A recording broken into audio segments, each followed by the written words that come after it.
That episode is on YouTube, which, funnily enough, is where this episode is going to start because I just started the archive. Hey, started the archive. Woohoo. There we go. You didn't miss anything. We've been on the air for about 30 seconds. Yay. I'm trying to remember who we picked, but it was actually kind of fun watching those games, though. It was a lot of fun. I mean, UNC dominated. Syracuse going that late 29-8 run to take down UVA. I mean, that was. I remember Mia was like, just dang it, why do we always lose? Why does Virginia always lose? Yeah, dude, as a Virginia Tech fan, I was very happy about it because I didn't watch the game myself, but I saw on Twitter that the Hoos were up by like just a ton. Yeah, they were. Early. I mean, they were up big early, and like Syracuse just took them down. Pretty much. Hughes came back and they won. They beat him, Zachary. They beat him. And I was wrong on that one because I said, UVA all the way. There's no way Syracuse was going to beat them. Screwed that one up. And because we are honorable people, honorable sportscasters that care about our integrity, last week we picked the winners in the round of the Sweet 16. Let's go back and revisit those because I think for the most part, we did all right. I think for the most part, we were right. I mean, like, the only ones that I think were really... I think I said Texas A&M... So I got that one wrong. I think I said Duke over Oregon too. Got that one wrong. I knew North Carolina was gonna win. I thought Wisconsin. I think the big one I had was Wisconsin over Notre Dame. And Wisconsin failed me once again. There we go. And then I had Gonzaga over Syracuse. So let's take a look. Kansas, Maryland. I think we both had Kansas in that one. Yep. Miami, Villanova. We both actually had Miami. Yeah, that was shocking. But yeah, I mean, like Villanova destroyed them. Like Nova, I think could win it all this year. Oh, that's me. Sorry, my bad. All right, there we go. Is that the Pokemon theme song? No, it's the X-Ray and Vav theme, like X-ray. digitized. Hey, and Vav! Great, anyway. Anyway, Oregon, Duke. I think you had Oregon, I had Duke. Yeah. You were right about that one. Texas A&M, Oklahoma. I think you had Texas A&M, I had OU. Yeah, I honestly thought Texas A&M was going to be able to pull that one off. And again, they got demolished on that one. We both had UNC over Indiana, I believe, which is correct. I had Wisconsin. You had Wisconsin. I took Notre Dame because Wisconsin as a state sucks. I took Iowa State, I think, simply because I hate UVA. Honestly, I knew that they were going to win, but, No, I had UVA all the way, so it was going to be UVA. And then Gonzaga, Syracuse. I had Gonzaga on that one because I thought Gonzaga was such a strong team. I think I took Syracuse by a small margin. But I mean, you're right on the small margin part because they only won by 3. So. Yeah, but I didn't even know that they would go in and beat Virginia or Iowa State, whoever was next. But yeah, that was incredible. And then the next big, and then we had the Elite 8 also over the weekend. Yeah, I think the biggest shocker, which really shouldn't be a shocker because they're the number 2 seed, but Kansas falling to Villanova. A lot of people saw Kansas as early big favorite. I mean, Kansas was the number 1 overall seed. Like they were overall number 1, and it was like for them to go down. I mean, I was like, wow. Like, but again, I think this is a lot of Villanova. I honestly do think it's. I think whoever wins between Villanova and Oklahoma, they're gonna win the title. UNC is a really strong team. Syracuse has been a very surprise team, but I think it's gonna be Villanova or Oklahoma. Whoever wins that game will win the title. In the Elite 8, we had all 4 number 1 seeds still alive. As of now, UNC is the only one left. Crazy. March Madness, man. It really is mad. Okay, so who are you calling for the Final Four? And then I think the championship's this weekend too, isn't it? Yes. No, yeah, it's on Monday. That's it. So I'm going to pick... So we have Villanova, Oklahoma, and then North Carolina, Syracuse. I think I'm going to go UNC over OU, but it's going to be a very close, very good game. How about you? I don't know. I'm really shocked at this Villanova team. I think it's going to be Nova and the Tar Heels. I don't see a way Syracuse can just top that Tar Heels team. I'm going to go with the Wildcats over the Tar Heels. Wildcats over the Tar Heels. I have Nova over UNC. You have Oklahoma. UNC over Oklahoma. Oh, you have Oklahoma. UNC over Oklahoma. Yep. Okay. Although, I wouldn't be shocked if Syracuse pulled out something. I wouldn't be shocked either. I mean, they could come down from a 29-8 deficit. I mean, they could go on a 29-8 run versus a very good UVA team. I mean, anything's possible in this tournament. They've been seriously good just in this tournament. And, I mean, they're a pretty good team historically, but nobody really saw them advancing to the Final Four or beyond. No way. So, hats off to Syracuse Orange because they've outperformed every expectation. I mean, honestly, and it was funny too because I remember when they first did the stuff about the tournament, and people were like, "Why is Syracuse in there?" And I was among them. I was like, "Why the heck is Syracuse in there? We weren't a good team, and now they're in the Final Four." It's like, wow, they proved us wrong. There we go. It just proves it. March Madness really is the perfect term for it. It is madness. There is no predicting what's going to happen. anything can happen. Any team on any given night, for the most part, has a chance of winning. Agreed. Completely agreed. It's very fun. Zach. Yes. Do you see the shirt that I'm wearing? Yes, it's Minnesota Wild shirt. Yeah, for our listeners, I'm proudly wearing a Minnesota Wild Zach Parise t-shirt. Because, as we all know, hashtag Parise is bae. Last night, I think, can only be described as possibly the best night in Minnesota Wild hockey this season. Yeah. And I legitimately think so because of a couple things. Yep. The Minnesota Wild played the Chicago Blackhawks in Minnesota. Yep. We beat them. The Chicago Blackhawks have really been a thorn in our side, especially in the playoffs. But for now, the past however many years. But we won last night. In addition, the Colorado Avalanche, the team that's competing with Minnesota for that 8th spot in the playoffs. They lost. a 3-1. Really ugly game. I watched that game. Ugly game to the Bad Blues. Game. Very disappointing. They lost their face-offs by I think the Blues had them. I think it was doubled, more than doubled in face-offs it was, won. You know what was a crazy game last night too? Buffalo and Penguin. The Buffalo series against the Pittsburgh Penguins, because it was Buffalo was up 3-0 at the end of the first period of that game.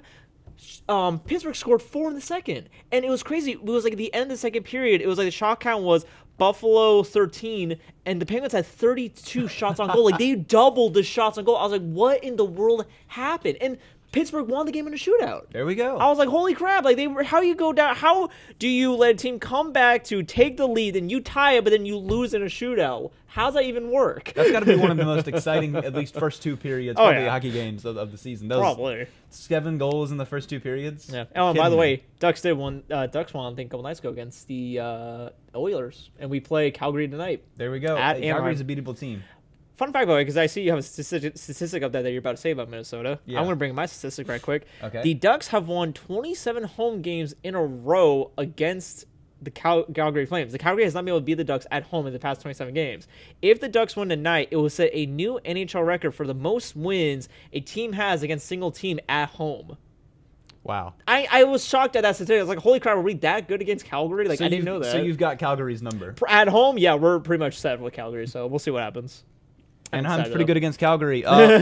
Sorry to interrupt all that stuff. Yeah, Anaheim's pretty good against Calgary. For what it's worth, the Minnesota Wild have been very, very good against Chicago, a team that has normally kind of had their number, especially in the playoffs, like I said. Yep. That win last night marks 5-0 against Chicago on the season, who's a big rival, a guy we really hate. That marks this statistic there is shocking. The last team to sweep Chicago in the regular season was Boston. It happened in 1938-39 season. Jeez.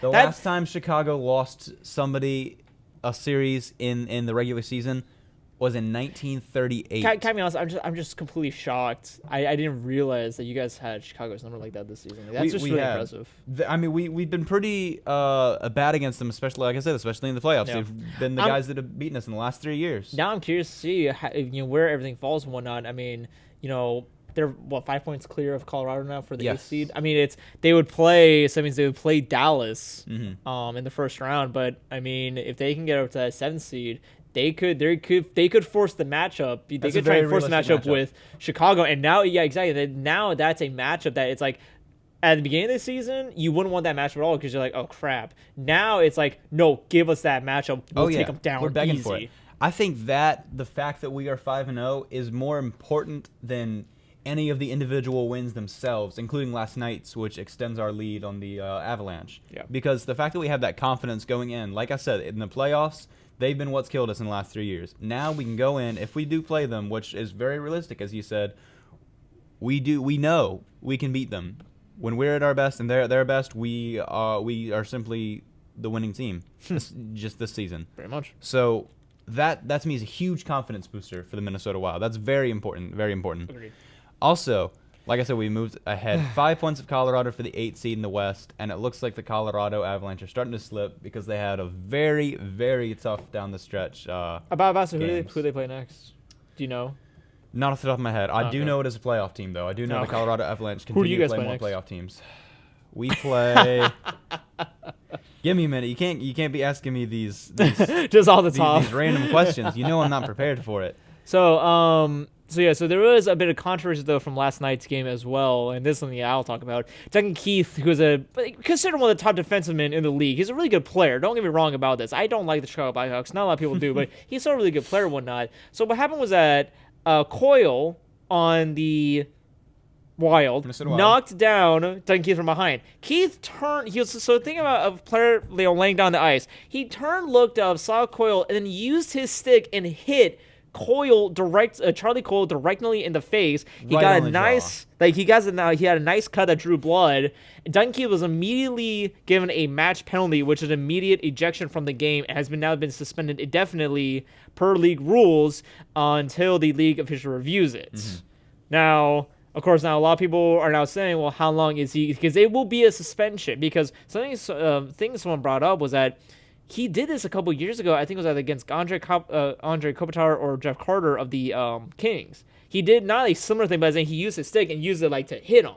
I had to look at that clip and whatnot, but so he is now officially considered a repeat offender. He's also been suspended an additional time. Yes, I think I remember them saying he has been suspended. He's a repeat offender. He has been suspended in the past. What does he get? I think he at least gets the rest of the regular season. There's no question in my mind about that. Yeah. And I think if I'm commissioner of the NHL, he gets suspended for definitely the first playoff series, how many games it is, and then you could definitely make the argument for the second playoff series. You can make the argument for a very, very long suspension for him. For me, honestly, I see it like this, is that it's, the NHL is trying to cut down on concussions and whatnot and head injuries, which honestly is not as prevalent as it is in it's not as prevalent as in things like in the NFL and things like that, but still there has been, there have been some head injuries that the NHL was cut down on, and having a player like Keith acting like that does nothing good for the league. What I agree with some people is that, yes, suspend for the whole rest of the season. I say go further, suspend him for the rest of the playoff, for the whole playoffs. If they make it to the Stanley Cup Finals, he's not going to be playing in them. Simple as that. And it's because, and that's the thing, is that this is the case. This is the time for now the NHL to say this is no longer allowed, and he will be made the example. It's like the whole thing with MLB and A-Rod with the whole doping allegation.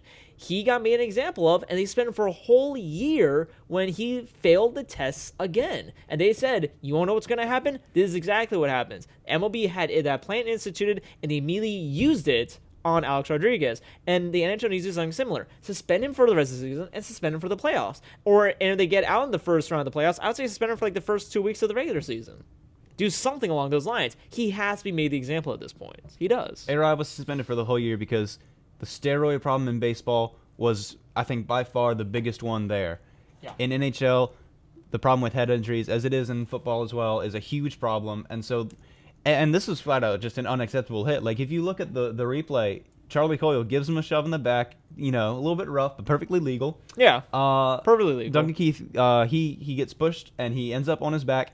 His stick, he crosses his stick, and then he sees Charlie Coyle and swings it back. Yeah. So it's absolutely intentional. Yeah, you can't even make the argument that it was accidental. It was intent to injure is what it is. And I said, because of that, he needs to be suspended for the whole rest of the season, the playoffs, and I would say even into the regular season, next year's regular season, the 2016-2017 season. Repeat offender. Yeah. Incredibly violent action. Yep.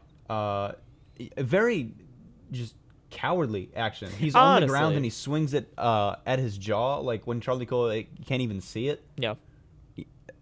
Horrible. I don't know. I would be shocked if he's not gone for at least the first playoff series. I would say too. You say all the playoffs, and if I say the entirety of the play. I say the entirety of the playoffs, or I would say if you don't do it specify, I would say 30 games, just the next 30 games he's eligible to play, he is suspended for. I would do something like that, just put a cloud over it and say that's it, just next 30 games, because that would cover the playoffs, all the playoffs. That would cover the rest of the season, and that would cover a bit of the beginning of the next season too. Mm-hmm. I mean, that's fair enough in my opinion. I'll go 20, but I don't think 30 is too harsh. I don't think 30 is too harsh at all. I think that's a the thing with the NHL. God dang, I can't type today. The thing with the NHL is that it's legit. They've had that problem in the past where people are like, no, you need to spend it for longer, and like they've given like 5-game suspensions or something like that. It's like, no, this needs to go way beyond the 5-10 games. And I don't care if the NHLPA gets mad about this. I think even they have to recognize that was a really bad play. That was a very horrible thing that Dunn Keith did. And I don't think there's any way I think the NHLPA would be like, yeah, no, let's reduce this. Like, no, well, it's their job to fight for the players. But I'm sorry, but if I'm like the head of the NHLPA, I'm like, I'll be honest, I can't even defend you on this one. You screwed up. Like, honestly. And that has happened before where you have had the player associations that are like, we can't do anything about this. Even the MLBPA, when they holding A-Rod, they did try, but they were like, he's a repeat offender, like, we can't really do anything about this. And then A-Rod tried to sue the league, and he was like, yeah, no, that's a bad idea. I'll just sit out this whole season. Yeah. A-Rod's stupid. Anyway.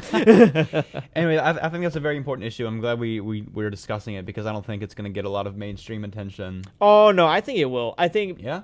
Because of the violence that's always been associated with hockey, and now we have a player that's doing that, if the suspension is too low, NHL is going to get criticized. If it's too high, like 50 games, something like that, it's going to get criticized.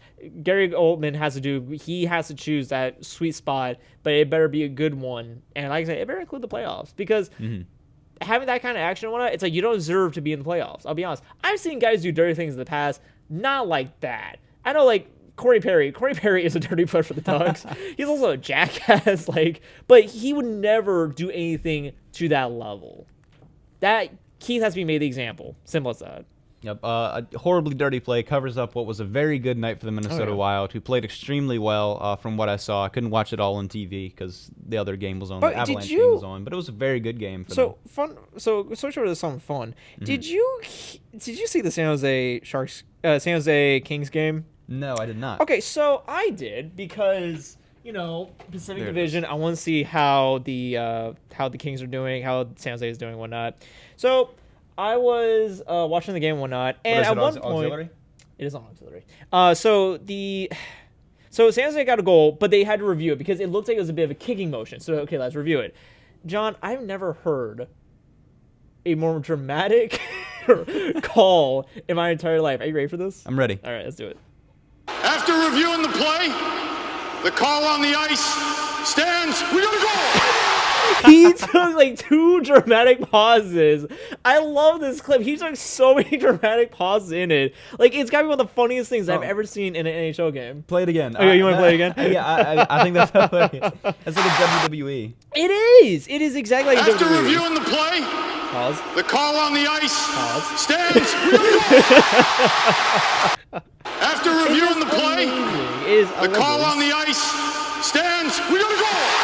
Oh my god. We're gonna go. Like he sounds. It's like how baseball umpires always really get into it when they're throwing somebody out or strike or out or safe or whatever like that. It reminds me of that, like safe. Yes, exactly. It's like I say, it's one of the funniest things ever. You just put in San Jose Sharks, LA Kings referee is the first thing that pops up.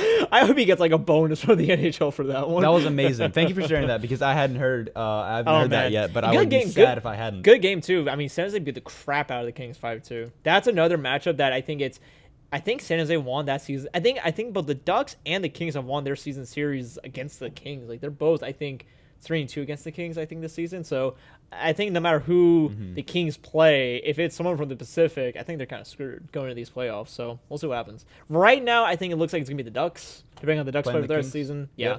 But I'd rather go with that because, I want revenge for last year, a couple years ago when they beat us in the playoffs. So. There we go. You want to play the Kings. I want to play the Blackhawks. Let's see if we can work something out. It's going to be fun. There we go. It's going to be great. All right, so moving on. Moving on. Let's go to, you want to talk a little bit of football, and we can save our NBA stuff for the final. Sure, love to. All right. Quick little bit of news. Arian Foster, formerly of the Houston Texans, is now a free agent. He had a visit with the Dolphins, who seem to be perennially in search of the next great veteran washed-up running back. Visit with the Dolphins, still unsigned though, and it's very shocking because Arian Foster is still, while he's older, he's still one of the better. He still is one of the better running backs. in the NFL. Like he still has the potential to go for over 1,000. Dolphins could definitely use a guy like him, especially with what's his name in their center, Tannehill. Yeah, Tannehill. I mean, like, Tannehill did have a good year. He has moments where he has these great games, but, like, he's still, like, developing as a quarterback. So to have a good established veteran running back, that can definitely help them out and help Tannehill, like, get some pressure off him. So. Right. He's one of those quarterbacks that you really need a really good supporting cast around. Yeah. He's not going to elevate the people around him as much as people around him are going to elevate him. Yeah, exactly. So very surprising that Arian Foster's still unsigned. I don't think the Dolphins should have let him leave without a deal on the table. Yeah, I agree. But in addition to that, Jared Cook signed with the Packers, which is significant not just because of the signing, but because now they can look elsewhere in the draft, because tight end was a big spot that they were going to be looking at in the draft. Hunter Henry of Arkansas was a very big prospect that they were being mentioned alongside with. So now that gives them the option to look somewhere else, because I don't think with Richard Rodgers and Jared Cook now, two pretty good tight ends, I think it's highly unlikely they would spend a first-round pick on one. I'm just sorry you're talking so highly of the Packers. Look, I'm just saying, they have two tight ends that are really good. that are, Jared Cook's good. yeah. Cook's good. Well, he's now a Packer, so I can't say he's good. A week ago, if you'd asked me, I would have said he's good, yeah. Okay, let's play this. Packers now have a good tight end, a tight end that they could develop into a good tight end, and they do. And Rodgers now does have a good supporting like cast in a way for like wide receiver and whatnot. It's okay. It's not where it could be, but it's good. They certainly have two tight ends on the roster. You won't get more than that out of me. But yeah, it seems unlikely now that they will go to tight end, which is very good because, as we all know, they have a bunch of holes in their team. Yeah, Packers have everywhere. The Packers literally do need to both sides of the both sides of the line, the defensive backfield, the defensive midfield, the offensive backfield, the quarterback. But wait, yeah, Rodgers still one of the best. Rodgers top 5 in the league. Dude, he sucks. Shut up. 2 65-plus yard Hail Marys, might I add. No other quarterback has, I think, one in the past 10 years. You're really not going to let me forget it, are you? I'm just serious. Look, my Titans suck. I can't. You're going to be like, oh, Andrew Luck sucks. It's not like Andrew Luck's a good quarterback. He just needs to get right. But healthy. Andrew Luck's a good guy. Aaron Rodgers is a piece of crap. Like, he's just a crap person. Because he plays for Green Bay, correct? No, just because he sucks. Like, if he was a free agent tomorrow, if the Packers cut him tomorrow and he was a free agent, I would absolutely not in a million years want the Vikings to sign him. Okay, but let's say the Vikings did sign him. So, like, he gets cut. Vikings say, we just signed a 2-year, $30 million deal with Aaron Rodgers. No, he's a piece of crap. I would still hate him. Even if he led you guys to a Super Bowl. All right. He led the Packers to the Super Bowl. Doesn't mean he's a good quarterback. Well, he won in the Super Bowl, too. All right, doesn't mean he's a good quarterback. Man, John, you do not like Aaron Rodgers. Aaron Rodgers. Ron Rodgers. Did you hear that story about him? I think I forget what side it was on. Maybe Deadspin. What's up? Probably not though. But he recounted a story about how he saw a UFO. Yeah, I saw that too. Like back in 2005 or something like that. It was like before he was drafted or something like that. If that doesn't prove the oddest. If that doesn't prove that he's crazy, that's just the oddest thing to say. Right? Yeah, I saw a UFO. Like, why would you even say that to the national media? Like, no, just say that to Mun. While like you're in bed with her. Like, that's it. Just let it go. You think that's how he recorded? Like, hey, I saw a UFO. I was like in 2005. She was like, "Whoa, we need a date right now. I need to get in on this action." Yeah, do you think that's how we got her? Yeah. The ladies love. Maybe it was Laser Team. It might, it could have been Laser Team. Maybe they were looking for the one true warrior for Earth, and they saw Aaron Rodgers, and they were like, "Nope, other way." They turn around. Let's go the other way. All right. Well, this is a good show so far because we've already ragged on Aaron Rodgers a couple times now. So let's move on. Yes. Ole Miss. Yes. They had their pro day. Yeah. How'd it go? Several very important prospects. Laramie Tunsil, offensive tackle. He's the one that the Titans are looking at for number 1. He is. Laquan Treadwell, wide receiver, and Robert Kimdichie, the defensive lineman. And by all accounts, it went extremely well for Laramie Tunsil, who also had a very good combine. I think at this point, it's probably already... He's sure. The Titans are already like, yeah, it's probably already been so, but yeah, I would think that he can just fly to Nashville and we can get on with the draft. So you think it's gonna be like within like it's going? Oh, the draft's open, and then Commissioner Goodell will walk right back out. Hey, all right, this is the first pick in the draft. Titans got I think they've already got their card written out. I think they've already got their draft card written out with Laremy Tunsil, offensive lineman, Ole Miss. So as far as I'm concerned, the Cleveland Browns are now on the clock. But the crazy things can happen. They are still willing to trade that pick for a king's ransom. Yeah. So if somebody presents one to them, it's very likely that they could. Yeah, especially now that RG3, they picked up RG3. Yep. So that's huge. 2 years, $15 million, 3.5 guaranteed, right? And a 3.5 million signing bonus too. So $7 million, I think, to him right there on the spot. Yeah, $7 million guaranteed. So. Yep. Oh man. I don't know. So this brought into the question of now the next guy down, Laquan Treadwell from Ole Miss, the wide receiver. It was very important that he ran well because he didn't run at the NFL Combine, and speed is one of his major concerns. Is there a reason why he didn't run? Like he just chose not to? I think he just chose not to. I think he was ready, but he just didn't want to. He had some health problems in the past, but I think he was all right to run that day. And he just chose not to. That's not a good sign for me. If I'm an NFL manager, I'm like, that's not good. Not a good sign for you. Mostly because that was one of the flaws in his game, is that he has a great catch radius. He was a good blocker. He was a precise route runner. He did a lot of the things you like well, but he just didn't have that element of speed to his game. And I think that's one of the reasons why I'm not as high on him as a lot of the other guys are, like taking him at 7 and so did he run at during his pro day? He ran a 4.64 40, which is not great. It's not great, which is probably about what we saw on tape. Yeah. Unless he was going to run faster, I don't really think he could have helped himself at all. No. But yeah, 4.64. I think, from what I'm saying, that should cement his status at like 20 to 25. So you think he would go to like a playoff team? Yeah, I think so. Right around in that 20 to 25 range, maybe a little bit later, maybe a little bit earlier. Somebody likes him. Who knows? Maybe in the middle, like maybe the 10 to 20 range? No, definitely not. So like early. So you're saying early to late 20s? I'm thinking 20. I have him graded 20 to 32. Okay. I mean 31 this year, but 20 to 32 is typically where you grade a prospect like that. But yeah, I mean if somebody at 18 really likes him, sure. I can't imagine they wouldn't just try to trade down, but if they really like him and that's your guy, you got to pick him. Yeah. But I certainly GM Johnny isn't picking him before like 25. I like Josh Doxson. As I said last week, I like Josh Doxson much more. Yeah. And who was the last one that had the pro day? Robert Kimdichie, who it's crazy because the level of talent on film for him is outstanding, and he's a top 10 player in this draft simply based on film. But there's been a lot of question about the guy that he is off the field and his motor and his drive and his want to. So kind of like Jadeveon Clowney. For the game. Yeah, very much like a Jadeveon Clowney. Man, with a little bit more of the off-field issues. He had that incident shortly after the season was over. Yeah, I remember that. With the synthetic marijuana. Yeah, that was it. Something like that. Which, if you're smoking synthetic marijuana instead of real... What are you doing, man? Marijuana, like, what are you doing? Like, you're not even just a classic junkie. You're like... What are you doing there? He's trying to get fancy with it. Exactly. You're being a little bit too complicated, man. As Ray would say, just blaze it up and smoke that herb. Right? Exactly. Right. Just what's the... Here at WCNU Radio, where we talk about blazing it up and whatnot. Exactly. Hey, that's Ray Narvaez for you. Rest in peace. What? Yeah. Rip? Just random rip? Sure. Rest in peace. Yeah, you two would be so well together.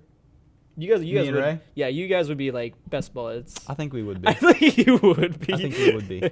He'd be significantly better at video games than me, but we'd still be good friends. Oh yeah, for sure. All right, so buds. Yeah, but this is not the video game show. No, it's not. But it's fun though. But yeah, I think it's really important for the interview process for him. From what I've been told, he hasn't interviewed particularly well. Not awfully, just not well enough to elevate him. So is it like the way he's answering the questions, or is it just like he's like kind of shrugging them off? And it's just general attitude and the general. You know, you can talk to a guy for a couple minutes and you can tell certain. You can pretty much tell, a lot of things about him actually. Fair enough. Good point.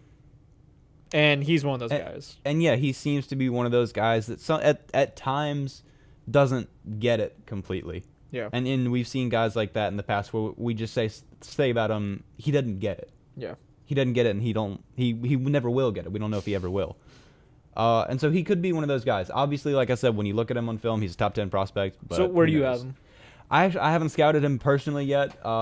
This is coming from the opinion of a lot of guys that I trust. People say like 20. It's a similar range, 20 to 30. around there. Okay.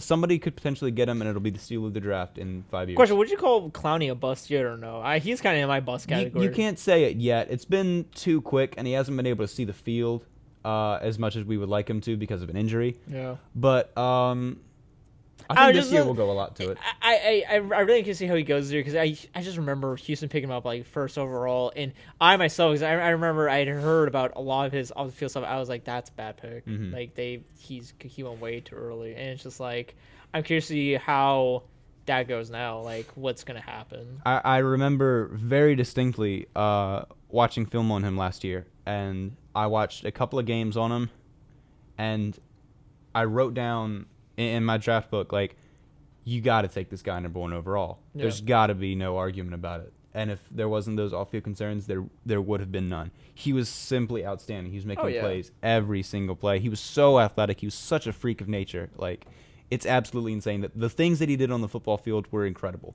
I couldn't believe it at times. The talent level was absolutely there. Yeah, and I continued to watch games after I made my evaluation just because I wanted to see more of him. Yeah. Like, it was fun to watch him. But who knows? I think as for right now, you can't really say that he's in that bust category, but trending that way? Trending that way? Yeah. Trending. I agree. I think that's fair enough. So, RG3 got signed by the Browns. That was interesting. RG3 got signed by the Browns. The quarterback pool is shrinking. Yeah. The Fitzpatrick's still in the free. Fitzpatrick is still in free agency, isn't he? He is a free agent as of right now, and he's demanding a lot from the Jets. They don't seem willing to give it to him. So he could be willing to go somewhere else for the right price. Oh yeah. So Zach, I ask you. Yeah. Ryan Fitzpatrick, a guy like Colin Kaepernick, who you could trade for. You have potentially a Paxton Lynch in the draft. I don't know if he'll be there. You can gamble on it. And any other guys you can think of. Josh McCown, if you want to trade for that. Mm-hmm. Who do you think will be the quarterback or should be the quarterback if you are for the Denver Broncos? If you're in the room with John Elway and he says, Zach, I really don't know, man. I need your help on this. Who are we getting? What do you say? What's your strategy for getting the quarterback? Personally, Mr. Elway, I think we should trade to the Titans, help them out a little bit. Okay. Here, we'll give you our first and second round pick in exchange for like a 7th round pick. There we go. Now we're cooking. No, I don't know. Fitzpatrick's demanding too much money. I think the Jets will cave into that because they saw his production and they're like, crap, we do need him to, stay relevant in the East. Especially, I mean, like, it's like the East had, let's see, it's the Patriots, the Dolphins, the Bills. That's right. It's the Bills. That's the one I keep forgetting. All those guys have quarterbacks. Yeah, but I'm about to say, Tyrod Taylor actually had a pretty good first season under center. He was actually pretty gosh darn solid. He had his moments where, like, bad mistakes went up, but as expected in your first season under center. And you and I are big Tyrod Taylor fans. Oh, yeah. Patriots have Tom Brady. That playoff team, that's it. The big questions is Miami and the Jets. And I say Miami because, again, Tannehill has his moments where he's good, but he's not great. Mm-hmm. And he has moments where he could be, but he needs more work. He's always middling. Yeah, exactly. Like, for every good game he has like 2 or 3 really bad games, Mm-hmm. I think the Jets will they'll pay the money for Fitzpatrick. So I'm taking Fitzpatrick out of the equation. You think in the end they'll lock him up? I think they'll be like, crap, we really do need a guy. I don't think they can really trade anyone to try and get another quarterback. Yeah. Josh McCown is not. I mean, he's like Tannehill, but like for every good game he has 6 bad games. Like McCown he has his moments, but he's not a tradable quarterback. He's more your backup, and especially now with RG3 at the helm of. I mean, come on, you have to figure he will be at the helm of that. He'll be at the helm of that Browns team. I would be shocked if he's not a starter. I don't think they get rid of McCown because he could be a really good backup.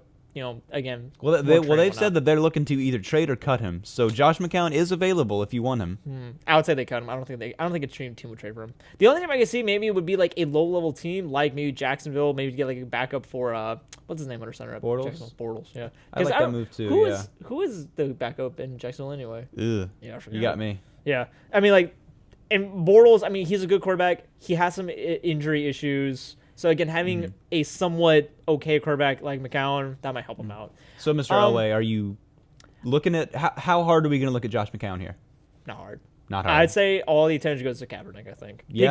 Because then again, it's like I've said this many times on shows, and I'm being a dead horse at this point, but Super Bowl experience is a good quarterback, can make the right decisions, and is a mobile quarterback. He is your dual threat Johnny Manziel without the off the field issues. Yes, there are some problems that we heard about in San Fran, mainly that he was apparently banging another player's wife, from what I understand. And I saw those rumors. It was like, oh no, that's not good.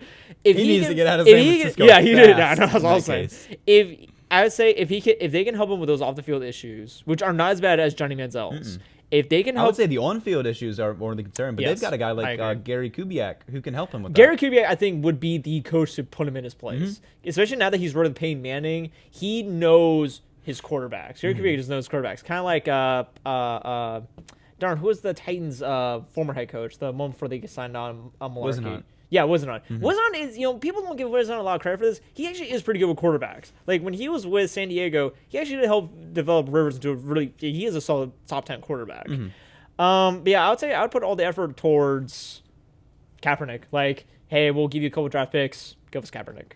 I mean, because at this point, really, it doesn't even look like the 49ers are even going to start him, because Gabbert, I mean, I would never say let's make Gabbert over Kaepernick, but franchise the player. way, right, exactly, but the way that franchise is heading right now, that seems like a move that they would make. And like I said, if I'm Denver, let's put all our resources to Kaepernick. Like, maybe trade a third and a fourth round pick, maybe a player or two, give us Kaepernick. That seems fair. I think a third and a fourth round pick to take away a guy like that and a contract like that. Probably and especially because, I mean, Kaepernick has said he doesn't want to, he's unhappy there. His agent has said he's not happy in San Fran. I would say, yeah, a third and a fourth round pick, and like I said, a player or two, like, maybe second. What is it? What is it called when it's like you have your starter, then you have your backup, like maybe a couple backup linebackers, or maybe like something like that, or something like that. Yeah, like players that they would probably come in. It's like, actually, you know what? We'll trade them. We'll see. Like, they can have them. Right. You got to give away something of value, but hopefully you're gonna be getting back a guy who has a ton of upside in Colin Kaepernick. I tend to agree. I have the same opinion, mostly because if you take Josh McCown, you then have a quarterback room with Mark Sanchez and Josh McCown, and that doesn't excite anybody. That's right, I forgot to do Sanchez. Your best quarterback at that point is probably running your team. But yeah, Colin Kaepernick, to me, I agree with all the things you said. He's still a good quarterback. He's got a lot of upside. He's got tons of flaws in his game. And if you go into a Super Bowl situation, it's either, you on one end of the ball you have the same exact players, but one end you have Sanchez and the other end you have Kaepernick. I would go with Kaepernick 5 out of 5 times, like 10 out of 10 times. I would go with Kaepernick. Yeah. I mean, Sanchez had a great year with the Eagles, but let's be real for a minute. So did Sam Bradford. No, not Sam Bradford. Foles. Foles had a unbelievable season under center. 27 touchdowns. Was it 2 or 3 interceptions, I think, or 5 interceptions? Yep, 2 interceptions. He was touchdowns. On fire. They traded him, and he sucked now. Yep. So, I mean, it's like quarterbacks will have like these years where they'll be like really on fire, but then it's like they can die down. That's why I'm kind of worried about when it comes to like Jameis Winston and Marcus Mariota. They both had really good seasons.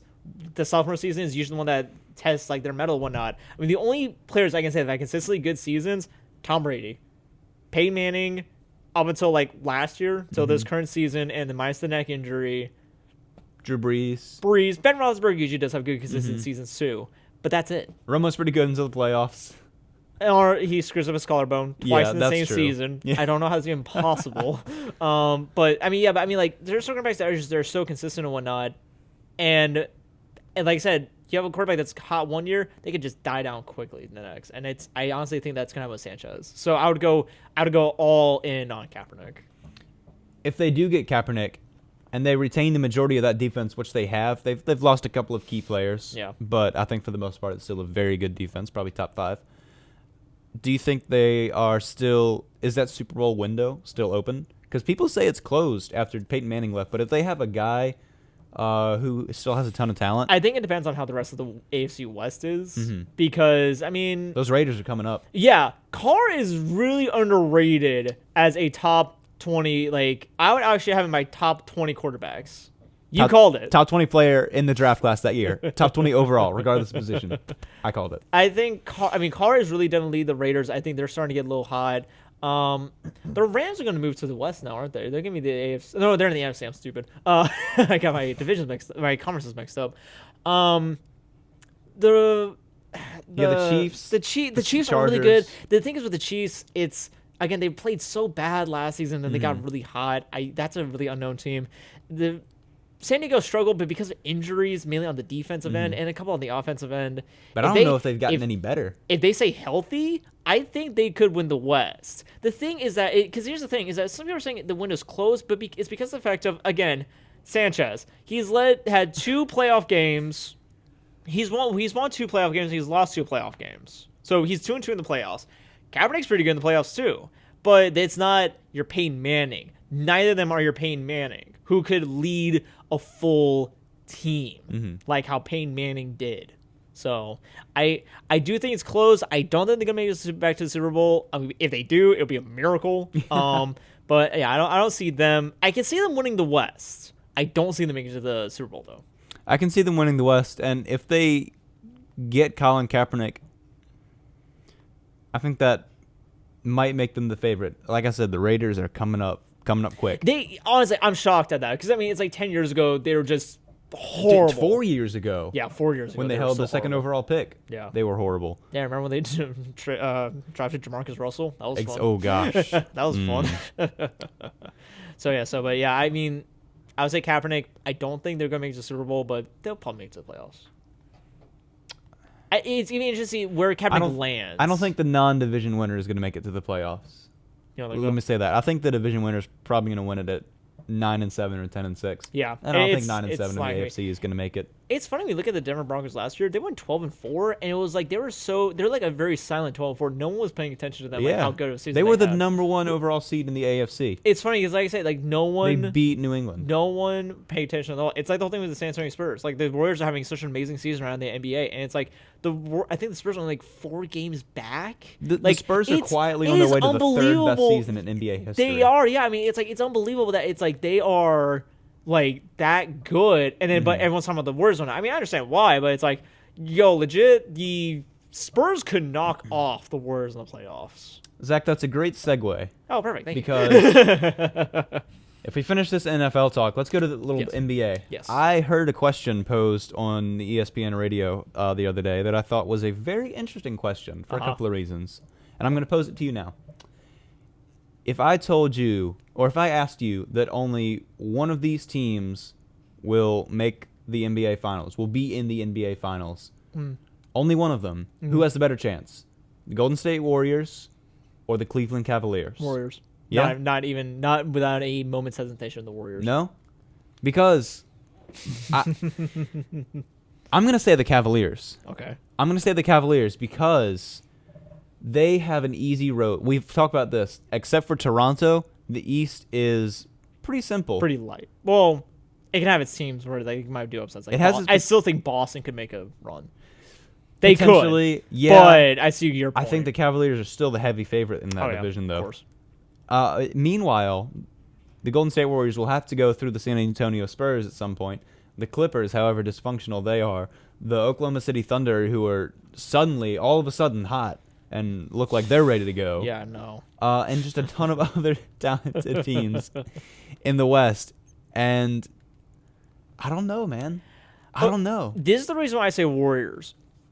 No matter what, I don't care how tough the team is. The Warriors are just such a strong team at its core. They can hit you from anywhere. And I can say the same exact thing about San Antonio. Same exact thing. They can hit you from anywhere. But no team has Steph Curry, has a Steph Curry-like player. He is unbelievable. Watching him play is a joy to watch. It's just the way his quick stroke, how he can shoot from just anywhere on the. I mean, it's like as soon as he gets the ball, doesn't matter any part of the court he is. Like even if he's at in his own half of it, he can shoot from his 3-point line. You have to guard him. Yeah, you have to guard him, and it's unbelievable. The thing with the Cavaliers, I see like this.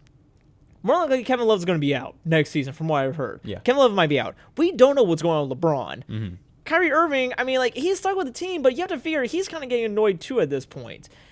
those are really their only big three. They traded away Varejao, or I'm sorry, they let him go, and the Warriors picked him up. Yep, he's now with the Warriors. He's now with the Warriors. So they really don't have anyone at center, really. They do have a couple of guys here and there, but not of the level of Varejao, who stuck with the team through all their crap after LeBron left and whatnot. My point is this. The Warriors have a solid foundation. You will never hear of like stuff that's going on between D'Angelo Young and one of the D'Angelo Russell and Nick D'Angelo Young. Russell Yeah. and Nick Young of the Lakers. That's Swaggy P. That's a whole nother thing going on right now with that. You will never hear anything about the Warriors though, because of how Stephen Kerr has that team going, and because the management completely trusts Golden State and Stephen Kerr. They trust their players. You will never see a team like Golden State pull what the Cavaliers did by firing David Blatt after he had such a great first year and a great first half of this year, fire him. You will never see that happen. I think with all this inner drama that is going with the Cavs, that's going to screw them at the end of the day. Because, that does mess with teams. You can see, it's like the whole thing going with the Lakers and whatnot. They lost by 50 to the Utah Jazz a couple of nights ago. Like, that's the worst loss in franchise history. And people are saying it's because of this thing going on with Nick Young and D'Angelo Russell. That's the reason why. And that same drama has been kind of affecting the Cavs too. You can see it. They're not as strong as they were. I think they'll make it to the Eastern Conference Finals. I don't think they can make it to the NBA Finals this year. And if they don't, I'm curious to see where everyone's going to go. I bet you next year you won't see Kevin Love on that team, and there is a possibility you won't see LeBron on that team. Well, for what it's worth, the ESPN, the stats and info guys, they tend to agree with you. They say that Golden State has a 49% chance of making it to the finals, while Cleveland has a slightly smaller 46% chance of making it to the finals. The thing I look at it is this: the Warriors have beaten every team in the league by like a good margins. Yes, they have also lost by a couple of them by like 20 points. But to be fair, they're going after a record. So, they're going to be playing every night. They try their best to play Steph as much as he can and then rest him the fourth quarter and whatnot. They've beaten the Spurs. They have the Spurs number. To be fair, the Spurs could say the same exact thing about the Warriors. It all depends on who's at home a lot of the times in that case. Agreed. LeBron and company, people know how to beat them. Yeah. If you isolate LeBron and then you force him to pass it out, you could also then double team Kyrie Irving and whatnot, but you don't really need to because, there are nights where it's just like it's all up to LeBron. There are still those nights where Kyrie and Kevin have really bad nights and it's up to LeBron. You isolate LeBron out, you win the game pretty much. That's what teams have to do. And it's a very simple strategy. You can't do that with the Warriors. You isolate Steph, Klay's going to hit you with a three-pointer. You isolate both of them, Draymond Green's going to go in for a quick, easy layup. That team has so many more weapons. That bench on the Golden State Warriors has unbelievable depth compared to the Cavs, which is the other reason why I say Golden State will make it. That bench is unbelievable compared to the Cavs or any team in the East. You make several very good points. I'd love to continue this conversation next week because I think it's a very interesting one. Sorry, I'm breaking the microphone again. I'm gonna break this one now. But like I said, I'd love to continue this next week. Right now, unfortunately, it is about 5 seconds. 4, 3, 2. 1. It's 1:50. Hey! It's time for us to go to class. The show is over. However, if you loved our bubbling personalities, you can catch us again on Friday from 3 to around about 4:20. Just blaze it up. It's here big on news. the Super Uber Power Hour. A lot of big stuff, right? Final Fantasy 15. That's right. And I saw Microsoft is having a little bit of Yes, a they're press doing their own little conference thing right now. I'm not expecting much from it, but it's all about Final Fantasy 15 this week, honestly. Yeah. Because like that's the big thing tonight is Final Fantasy 15. Let's see Hey, what happens. I'll ask Steven a couple of questions about. He's the Final Fantasy guy. Oh, yeah? I'll ask him. I'll come in with a little bit of knowledge. Or just bring him in. That'd be That's kinda true. fun. We need to get Steven on the sports show We do. at some point. Get it? Maybe not the whole show because I think he'll literally hang a rope on the rafters and kill himself. No, yeah, probably. But see, what do you think about the Warriors? Yeah, they're good. Yeah. What do you think about Steven? You still there? but yeah, I'd love to get him on for like a 10-minute segment where we ask him a couple questions. All right, that'd be great. But as of right now, you'll just have to wait for that most segment definitely. because it is not today. Nope, we are not outie. today. Catch us on YouTube. Catch us on Friday. And catch us next Wednesday where we're going to be talking about the NCAA men's tournament. That's right. We'll have a final champion. Probably have maybe some more NFL news, probably some more stuff going to the NBA, see how badly the Cavaliers will collapse. I didn't have enough time to do draft scouting, but hopefully we'll be getting to tight ends and maybe a little bit of offensive line next week. But see how NHL goes. Yep, NHL. We're gonna be at the. It's gonna no. It's no. This We're gonna have a couple games left, I think. I think 2 or 3. Right. By next week, but it'll be pretty much the end of the season. I think some teams will have finished their regular season. I think so. On the day of our show. It's funny, the Ducks actually have to play an extra day because the Blizzard in DC, they had to play the Caps at That's DC right. for their last game. It's like, great. Yeah. What a way to roll into the season. Well, Whoa. that's All it, right. Captains. Thank you for listening. Have a great afternoon and a great week. Catch you guys around.